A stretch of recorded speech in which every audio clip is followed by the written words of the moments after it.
But for women, it's bonkers.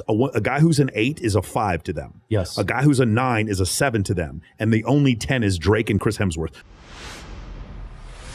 I also used to be a DJ at a strip club, and I would see this dynamic where women would say they really liked certain aspects from a man, and then you would see what they'd actually do, and it was totally different. Things that make that are good guy ideals and bad guy ideals, or like what we say in MOA, things that build comfort and things that build attraction. Women, when you ask them questions about what they find, what they like about men, they will always describe comfort qualities. He's good with his family. He likes animals. He's really kind to me. But then when you see who they end up, going over to his house in the middle of the night just for sex, he's tall, good looking, tattoos, he's a bad boy, set, you know what I'm saying? I used to listen to girls when they tell me I'm dating a narcissist, and then I meet the guys and I'm like, this guy's not a narcissist, he just has boundaries. Like, it's the first time you dealt with a guy who told you no. And so you find out that you ask women what they're attracted to, and they describe what they're comfortable with. And so I learned that from being a DJ at a strip club, from being a sub promoter, from all the different stuff I did. Often it's that dude that has a good career, that has only dated 2 or 3 girls in his whole lifetime, that has not been on a ton of dates, that might not be the most exciting or fun for that girl to go out with. Is that part of the reason you said? And isn't it funny? Like, if women looked at it rationally, they would marry the boring cardiologist, and they would be happier than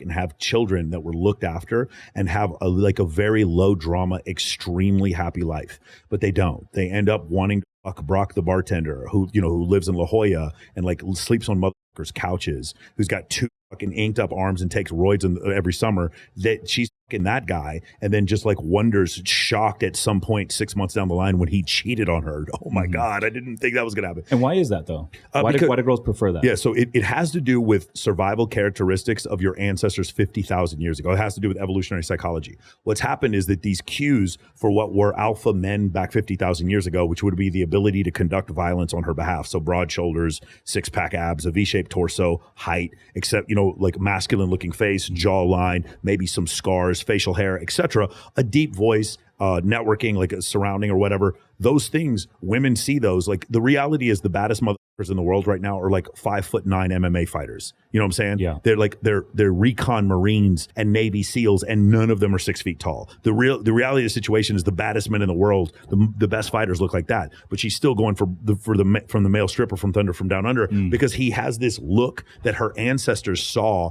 as being, this is the guy who can protect me, who can provide the most for me. There's another thing, it's called sexy sons hypothesis from evolutionary biology, which is the concept that if a woman sees a man and sees other women looking at that man has some gene, some genetic expression that she wants in her children, so that her children can have more children and she can pass on her genetics. So because of that, women see positive cues, handsome face and tall and whatever, and they see those aspects and they pass them down. But also, the difference between men and women is women can also see humor. Women can also see the ability to network. Women can also see money. Money is just an allegory for competency. There is no money in the ancestral period, but the most competent man, the most competent hunter, the most competent builder. Money. Yes. Money is an allegory for competency. You and I would have killed a gazelle, brought it back on a spit, and brought it back in. The tribe who's starving would have been cheering us on when they walked in. Now we just pull up in a Ferrari. It's the same effect. For us, the dopamine levels are the same, and for our tribe, the dopamine levels are the same. It's just this. It's a similar expression. It's just we're not cave people anymore, and we have different things that where we can show, competency. Women are at least 2 to 1, but more likely more than that, interested in a man's ability to garner resources than men are for a woman's ability to garner resources. We just don't care if she works at McDonald's. If she's a 10 and works at McDonald's, we'll just marry her just the same. We don't care. Yeah, and I think right now in today's climate, with all the feminism that's going on, this whole movement. I feel 2 things. One, it's never been harder to be a guy. We're seeing a lot of guys, and I've heard you say this before, that some crazy stat, 20-something% of all men go through an entire year and never get laid. Oh, no. What's that number? Yeah, it's 33. So 33% of men under the age of 30 have 0 sexual partners crazy in a year. It is. You live it in San Diego. Yeah, that would be crazy. But you have to think about the dude who lives in Waco, you know what I'm saying, in his mom's house. Yeah, so 33% of men, 75% of men are I believe, overweight. It may be, I've heard different reports, anywhere from 40% to 70% of men overweight. Women have it worse when it comes to obesity. But traditionally, men would go out and make the money. Yeah. And the woman would stay at home, cook and clean and that sort of thing, have more of a domesticated role. Yeah. But because now women are going out and they're becoming attorneys, doctors, and all this sort of stuff, men are not needed in that sense. And that's why I feel like it's never been harder to become to be a man. However, on the flip side, I feel like for someone like myself, for a guy that's out there going after the dreams and really pushing the pedal, it's never been easier because there's not a lot of competition of other guys going out and doing it. So these guys are soft right now. We're going to call this like status poverty. Okay. Like, so there's a, you know how you have a poverty line with income. There's a poverty line when it comes to status. Unfortunately for men, though, 80% of men are below the status poverty line. They really are.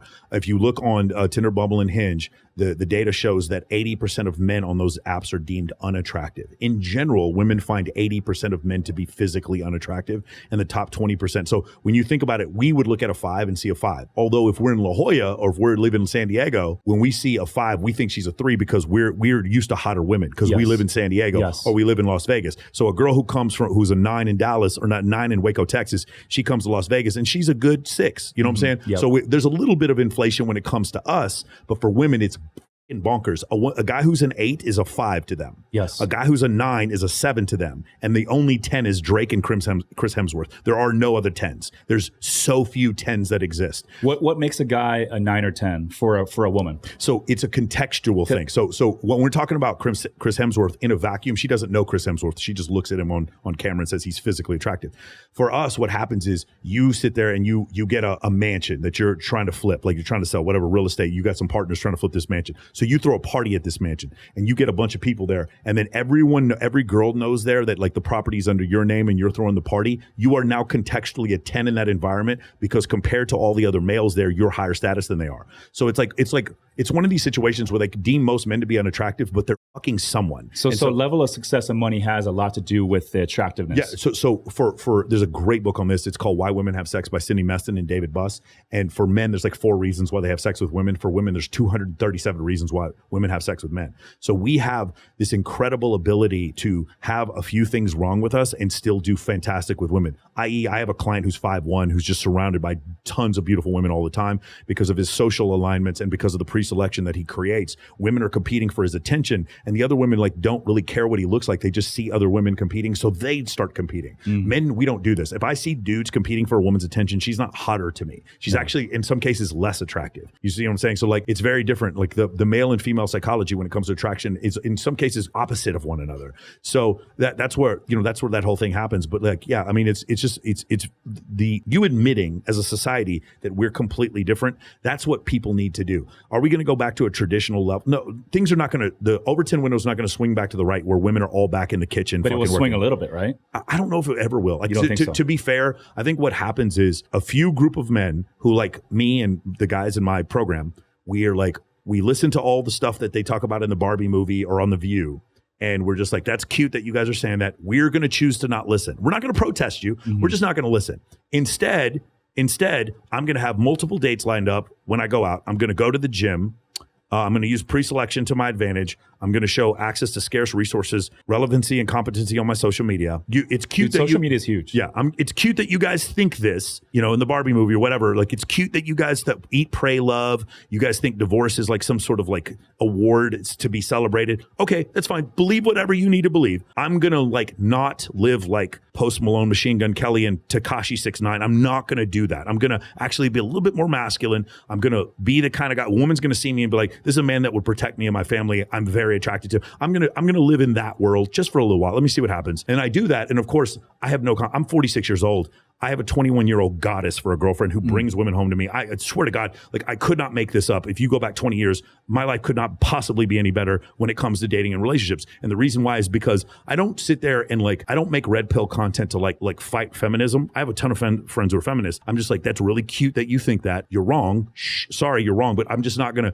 I just decide to live my life as a masculine man and ignore that noise, that chaff that people are trying to send my way. And when you do so, I think your point previously was, while that group at the top that has, so remember we talked about status poverty, most guys are below the poverty line. I'd say 84% of men are below the status poverty line. Which is considered how much money a year? It doesn't even matter. So you could get, so let's say if you're 5'1", then it's a higher number. But if you're 6'3" and handsome, it's a lower number of how much money. You know what I'm saying? 6'3" and handsome, $60,000 a year. If you're 5'1", it might be $500,000 a year. But that's the beauty about being a guy, right? So if you could be a famous actor, you could be a famous DJ. If you take a woman on a scale of 1 to 10 physically, let's say she's a 2 or 3, no matter how much she makes and whatever she does, it's going to be very challenging for her to pull That's absolutely right. high level man. Correct. But as a man, you could be 5'3", 5'4", and a 2 on a scale of 1 to 10 and become Jeff Bezos and have all the high quality options that you could ever dream of. It's not just money. Also, like I'm gonna just shout out Graham Stephan. Graham Stephan is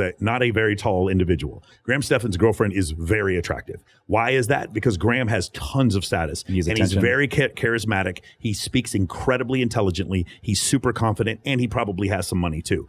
But Graham is a terrific example of a guy who's like not super tall, who has I know a ton of other dudes. I have a buddy of mine, Joel Alvarez. You know the Black Tape Project. Have you ever seen that where they put the girls in electrical tape and they don't wear any clothes, but they're just wearing tape? Joel is not super tall. Joel is like 5'8", 5'7". Joel, every girl that he's dated is like Bilzerian Playboy level quality, 10 out of 10 hot. And the reason why is because he's incredibly competent at what he does. He does not flash any money whatsoever. For men, we have so many different, there's so many plays we can run. We can run the screen pass. We can run the play action, the double move. There's so many plays we can run to score the touchdown. Whereas women, they just kind of got to run the ball up the middle. And if they can't do it, then it doesn't really work for them. And because of that, when women come to that realization and they're 32, 35, and they did a little bit of or they were hooking for a while, or they had a little slutty time in their 20s and maybe had a kid when they were 22 or whatever. Once they come to the realization that men don't treat you the same when you're 35 and you put on some weight, then they get angry and they want their comeuppance. There's like, no, you guys,